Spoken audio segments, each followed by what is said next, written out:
청취자 여러분 환영합니다. 이번 심층 탐구 시간에 오신 걸 환영해요. 네, 반갑습니다. 오늘 하루 다들 어떠셨나요? 아마 이 방송을 들으시는 분들 중에는 출근길 지옥철에서 누군가랑 어깨를 세게 부딪혀서 그 아침부터 불쾌지수가 확 치솟았던 분도 계실 거고요. 네, 아니면 직장 동료의 도무지 이해할 수 없는 이기적인 행동 때문에 속으로 꾹꾹 화를 사귄 분들도 분명 계실 겁니다. 맞아요, 맞아요. 아니면 어젯밤에 사랑하는 가족이랑 아주 사소한 오해로 시작했는데 서로 밑바닥까지 보이면서 큰 상처를 주는 말다툼을 벌였을지도 모르겠네요. 일상에서 흔히 있는 일이죠. 그렇죠. 우리는 매일 뉴스를 보면서 세상의 부조리함이나 불공정에 막 분노하기도 하고 내 주변 사람들과의 크고 작은 마찰 속에서 엄청난 감정적 에너지를 소모하면서 살아갑니다. 네, 정말 많은 에너지가 인간관계에서 빠져나가죠. 그런데 여기서 아주 근본적이고 흥미로운 질문을 하나 던져보고 싶어요. 우리의 평화를 깨트리고 우리를 분노하게 만드는 그 진짜 적은 과연 지금 우리 눈앞에 핏대를 세우고 있는 바로 그 사람일까요? 아주 중요한 질문입니다. 오늘 우리가 깊이 파고들 자료는 바로 새 사람들의 교회의 정태관 목사님의 설교입니다. 네, 오늘 우리가 다루게 될 이 자료는 표면적으로 보면 2000년 전 바울이라는 인물이 쓴 에베소서 6장 12절이라는 고대 종교 문헌을 바탕으로 전개되는데요. 네, 성경 구절이죠. 하지만 오늘 우리의 목적은 단순히 종교적인 텍스트나 신학적 교리를 나열하는 게 아닙니다. 그럼요. 저희 심층 탐구의 방향은 항상 그 이상을 보니까요. 맞습니다. 이 분석의 핵심은 이 오래된 텍스트가 현대인의 복잡한 심리, 우리가 매일 부대끼며 살아가는 사회 시스템, 그리고 일상의 갈등 이면을 얼마나 날카롭고 해상도 높게 꿰뚫어보고 있는지 그 프레임워크를 해체해보는 데 있습니다. 오, 해상도 높게 꿰뚫어본다. 표현이 참 좋네요. 눈에 보이는 현상 너머에 있는 갈등의 진짜 구조를 파악하는 아주 흥미로운 시간이 될 겁니다. 네, 우리가 흔히 영적 전쟁이나 악한 세력 이런 단어를 접하면 반사적으로 엑소시스트 같은 공포 영화나 판타지 소설의 한 장면을 떠올리기 쉽잖아요. 그렇죠? 막 귀신이 나타나고 빙이 되고 이런 걸 상상하죠. 그런데 오늘 자료가 제시하는 관점은 그보다 훨씬 더 우리의 지극히 현실적이고 구체적인 일상과 맞닿아 있습니다. 자료에서는 오스왈드 챔버스의 통찰을 인용하면서 논의의 시동을 거는데요. 네, 아주 유명한 인용구죠. 우리의 싸움이 혈과 육, 즉 눈에 보이는 사람을 향하게 된다면 그것은 이미 진 싸움이다. 이미 진 싸움이다. 네, 이 문장이 던지는 메시지가 명확해요.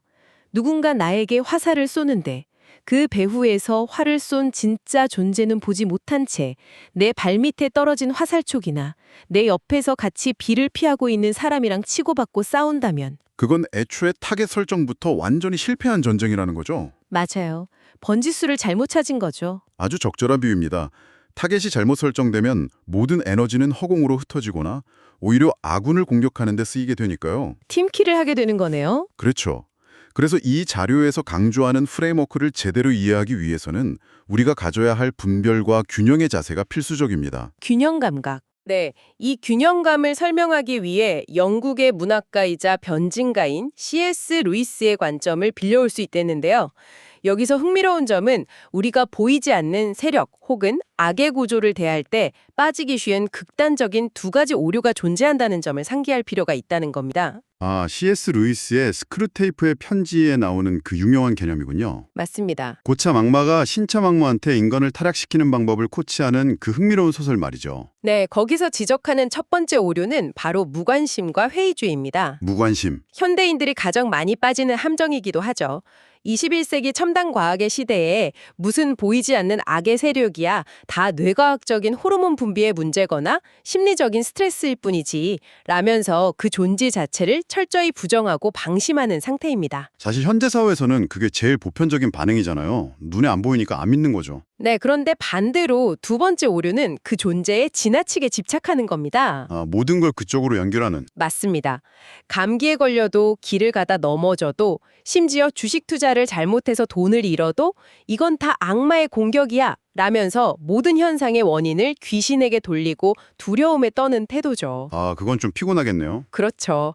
그래서 오늘 분석하는 정태관 목사님의 설교 자료는 이 텍스트가 양극단을 철저히 경계하면서 매우 냉철하고 분석적인 분별력으로 대상의 실체를 직시하라고 요구한다는 점을 짚어내고 있습니다. 냉철한 분별력. 정말 흥미로운 부분은 바로 여기입니다.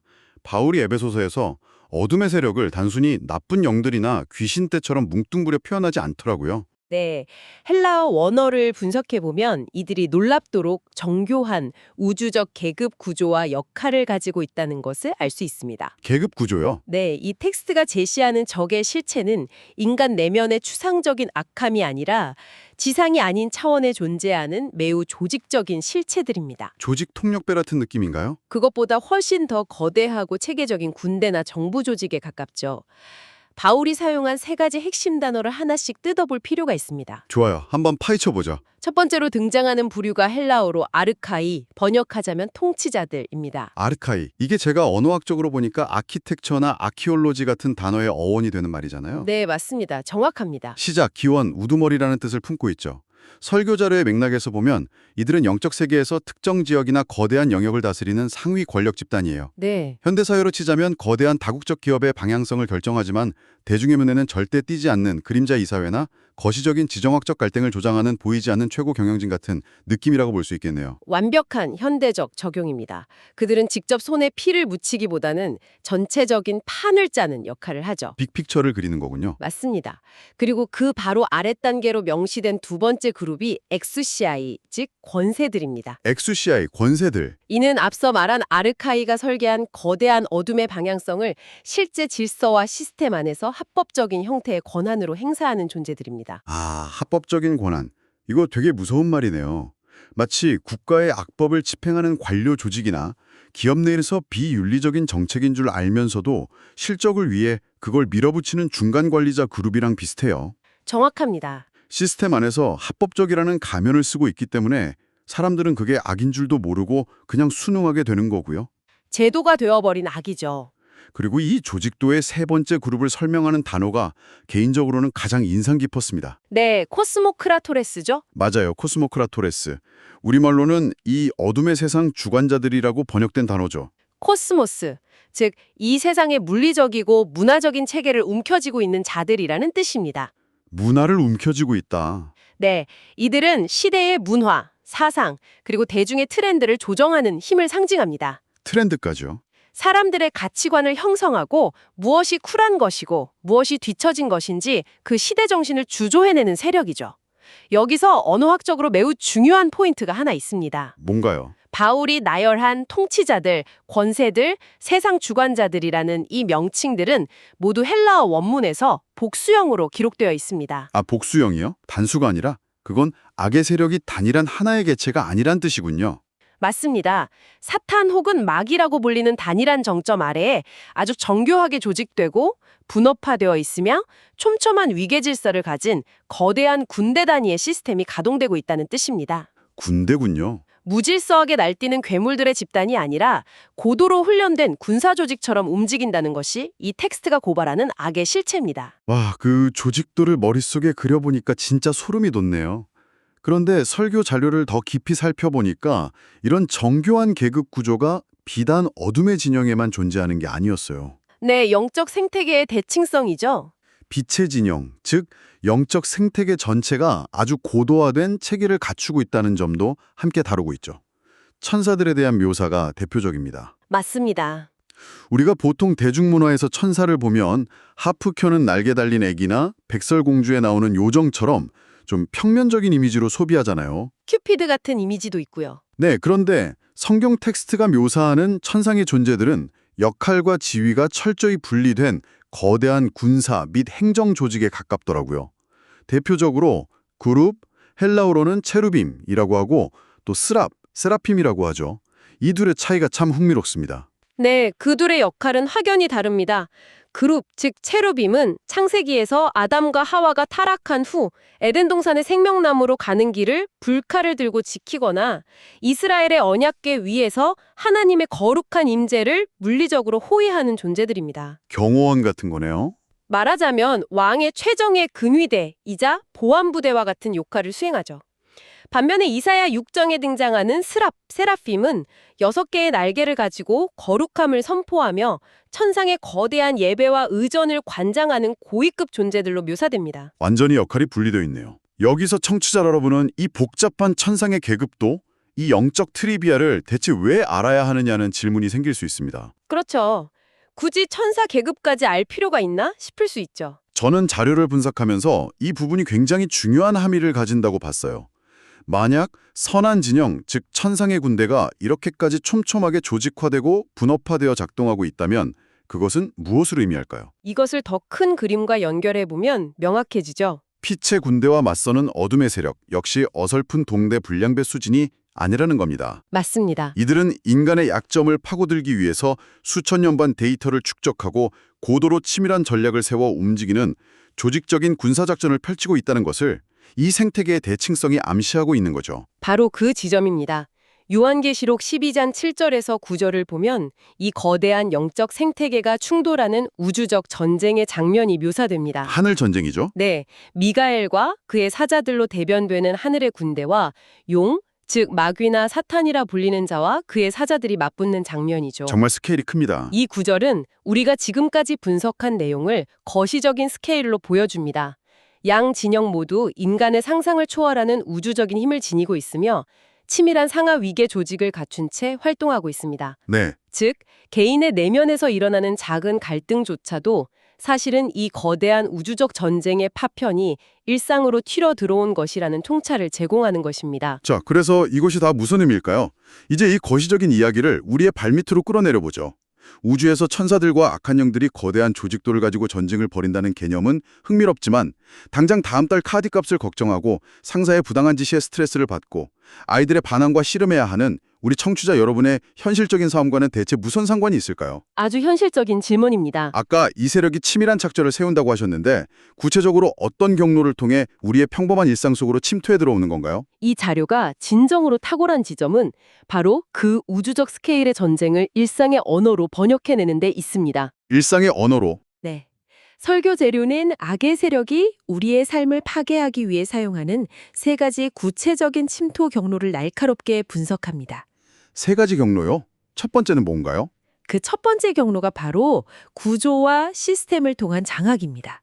앞서 우리가 통치자들과 권세들을 분석할 때 이들이 합법적이고 거대한 질서를 의미한다고 했었죠. 네, 기억납니다. 이는 한 사람의 악을 넘어선 불의한 구조, 개인의 도덕성 차원을 훌쩍 넘어서는 문제입니다. 우리 사회의 거시적인 구조들을 보십시오. 예를 들면 어떤 게 있을까요? 탐욕이 제도가 되고 약자를 짓누르는 질서가 당연한 것으로 굳어지는 현실이죠. 아, 알 것 같아요. 극단적인 성과주의를 강요하는 기업 문화나 플랫폼 노동자들을 쥐어짜는 깃경제의 기형적인 수익 구조 같은 것들을 생각해 볼 수 있겠네요. 맞습니다. 아주 좋은 예시입니다. 어떨 한 명의 CEO나 매니저가 유독 악마 같아서가 아니라 그 시스템 자체가 탐욕을 보상하고 윤리적 타협을 장려하도록 설계되어 있는 경우가 많잖아요. 그렇죠. 사람들은 그 구조 안에서 살아남기 위해서 아, 원래 비즈니스는 다 이런 거야. 남들도 다 불법 다운로드하고 세금 편법으로 피하잖아. 라면서 스스로를 합리화하게 되고요. 시스템이 악을 평범하고 일상적인 것으로 만들어버리는 것이죠. 억압과 착취의 질서가 불가피한 경제 논리 혹은 업계의 관행이라는 이름으로 굳어집니다. 업계의 관행, 정말 흔하게 듣는 변명이죠. 악은 결코 개인의 얼굴을 하거나 뿔 달린 괴물의 모습으로 오지 않습니다.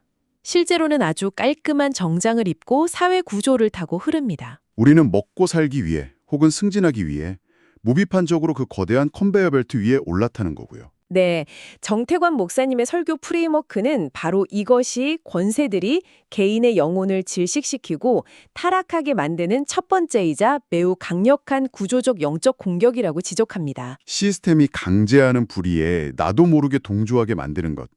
정말 소름 돋는 통찰이네요. 외부적인 시스템의 압박이 첫 번째라면 두 번째 경로는 무엇입니까? 아까 언급했던 시대정신과 관련이 깊어 보이는데요. 정확하게 보셨습니다. 두 번째 경로는 생각과 가치관을 통한 침투입니다. 생각과 가치관. 텍스트에서 어둠의 세상 주관자들이라고 명명했던 존재들이 주특기로 사용하는 방법이죠. 시대를 지배하는 정신입니다. 이들은 한 시대의 문화, 미디어, 교육, 그리고 예술을 공해 특정한 메시지를 끊임없이 사람들의 뇌리에 주입합니다. 현대사회의 지배적인 가치관들을 한번 떠올려 보십시오. 네, 당장 유튜브나 소셜미디어만 켜봐도 쏟아지는 메시지들이 있죠. 하나님 없이도 괜찮다, 이런 거나 과정은 상관없고 결과로 증명해라. 돈과 성공이 최고다. 힘이 정이다. 맞습니다. 희생이나 헌신은 호구들이나 하는 짓이니까 너의 욕망에 충실해라. 뭐 이런 것들이요. 이런 메시지들은 너무나 세련되고 힙한 방식으로 포장되어 있어서 우리는 이게 매우 합리적이고 트렌디한 현대인의 사고방식이라고 철석같이 믿게 됩니다. 바로 그 자연스러움이 가장 무서운 무기입니다.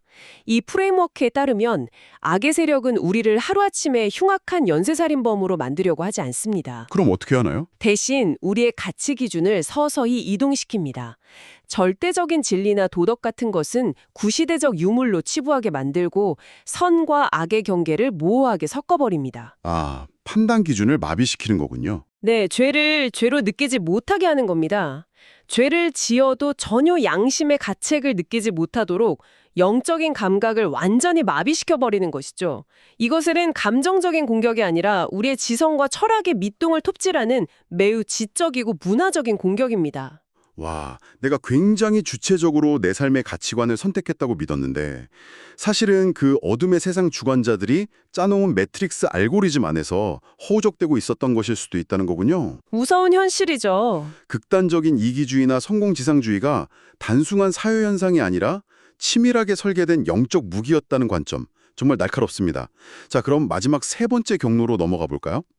거시적인 시스템, 문화적 가치관에 이어 세 번째는 우리의 살갗에 가장 가깝게 맞닿아 있는 부분일 것 같습니다. 그렇습니다. 세 번째는 바로 정서와 관계를 통한 침투입니다. 정서와 관계. 앞에 두 가지가 거시적이고 구조적인 접근이었다면 이것은 가장 치명적이고 일상적인 공격입니다.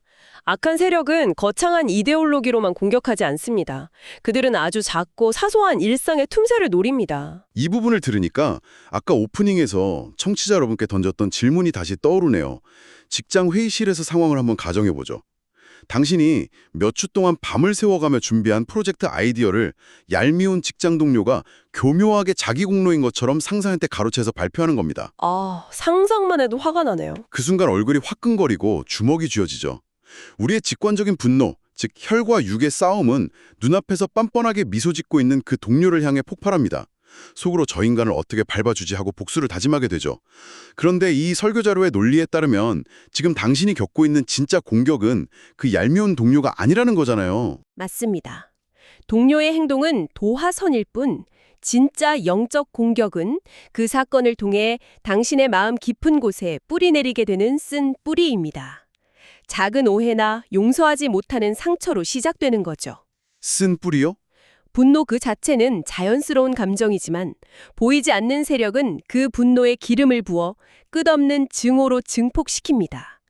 타인을 향한 지독한 참소, 즉 상대방을 끊임없이 마음속으로 정죄하고 깎아내리게 만들죠. 관계를 망가뜨리는 거네요? 네, 용서의 가능성을 완전히 차단해버리고 그 사건을 계속 곱씹게 만들어서 당신의 영혼을 피폐하게 만듭니다.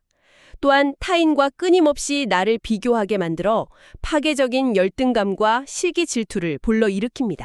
부부싸움도 마찬가지겠네요. 양말을 뒤집어 벗어놓거나 치약 짜는 방법 같은 아주 사소한 차이로 말다툼이 시작됐는데 어느 순간 당신이 지난번에도 그랬지, 당신 집안은 왜 다 그 모양이야 하면서 관계의 근간을 뒤흔드는 파국으로 치닫게 되잖아요. 흔히 있는 일이죠. 우리는 보통 이걸 성격 차이나 스트레스, 부부 권태기 같은 심리학적 문제로 치부합니다. 하지만 바울의 프레임워크는 가정, 직장, 교회의 작은 균열, 부부가 얼굴을 붉히는 그 거실, 직장 동료와 기싸움을 하는 그 회의실이 바로 피 터지는 영적 전쟁의 최전선이라고 선언하고 있는 겁니다. 이 대목에서 우리는 통찰의 퍼즐이 완성되는 것을 봅니다. 오늘 우리가 나눈 전체 대화를 종합해보면 결론은 명확합니다. 네, 정리해 주시죠. 우리가 진정으로 대적하고 싸워야 할 대상은 결코 내 곁에서 숨쉬고 있는 가족, 직장 동료, 혹은 나와 정치적 견해가 다른 이웃이 아닙니다. 그들은 오히려 우리가 불쌍히 여기고 품어주고 사랑해야 할 대상입니다. 사람이 적이 아니라는 거군요. 사람의 등 뒤에 그 이면에서 역사하며 우리를 분열시키고 이기적인 가치관으로 영혼을 마비시키며 탐욕을 합법하여 세상을 망가뜨리는 보이지 않는 시스템과 가치관, 그리고 악한 감정들입니다. 정말 세상을 해석하는 렌즈가 완전히 바뀌는 기분입니다. 내 눈앞에 있는 상대방을 제거해야 할 원수로 보는 대신에 저 사람 역시 보이지 않는 억압적인 구조와 거짓된 가치관에 속아 조종당하고 있는 안타까운 존재구나, 이렇게 바라보게 되니까요. 네, 그 배후를 보는 눈이 생기는 거죠. 상대방의 배후에 있는 진짜 문제를 꿰뚫어 볼 수 있게 되면 무의미한 감정 소모를 멈추고 훨씬 더 차원 높은 궁율과 지혜를 얻게 될 것 같습니다. 맞습니다. 오늘 우리가 나눈 이 심층적인 분석이 청취자 여러분의 일상에 얽힌 복잡한 실타래를 푸는데 중요한 실마리가 되기를 바랍니다. 그래서 오늘 자료의 본래 의도를 듬뿍 담아 청취자 여러분께 이 말씀을 꼭 전해드리고 싶습니다. 네. 청취자 여러분, 눈에 보이지 않는 이 거대한 영적 싸움 속에서도 결코 두려워하지 마십시오.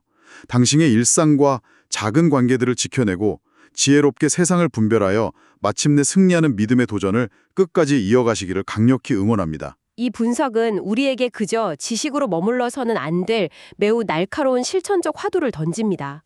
이것은 중요한 질문을 제기하는데요. 어떤 질문이죠? 오늘 여러분의 삶이나 우리 사회에서 너무나 자연스럽고 당연하다고 여겨지며 아무런 의심 없이 수용하고 있는 문화나 관행 혹은 조직의 생리가 있을 것입니다. 네, 익숙한 것들이죠. 그런데 혹시 그 익숙함의 이면에서 사실은 당신을 철저히 이기적인 존재로 고립시키고 이웃의 아픔에 영적으로 무감각하게 만들고 있는 숨겨진 어둠의 세상 주관자의 논리는 무엇입니까? 다룸 탐구 시간 전까지 우리의 일상을 지배하는 그 익숙하고 세련된 논리 배후의 진짜 얼굴을 한번 깊이 고민해 보시기 바랍니다. 오늘 밤에는 내 마음을 요동치게 만들었던 그 분노의 진짜 출처가 어디인지, 나를 둘러싼 이 익숙한 시스템이 과연 건강한 것인지 새로운 렌즈로 찬찬히 들여다봐야겠습니다. 청취자 여러분도 그 진짜 적의 정체를 분별해내는 지혜로운 하루를 보내시길 바랍니다. 저희는 다음 심층 탐구에서 당신의 뇌를 깨울 더 흥미롭고 날카로운 자료와 함께 돌아오겠습니다. 함께해 주신 여러분 깊이 감사드립니다.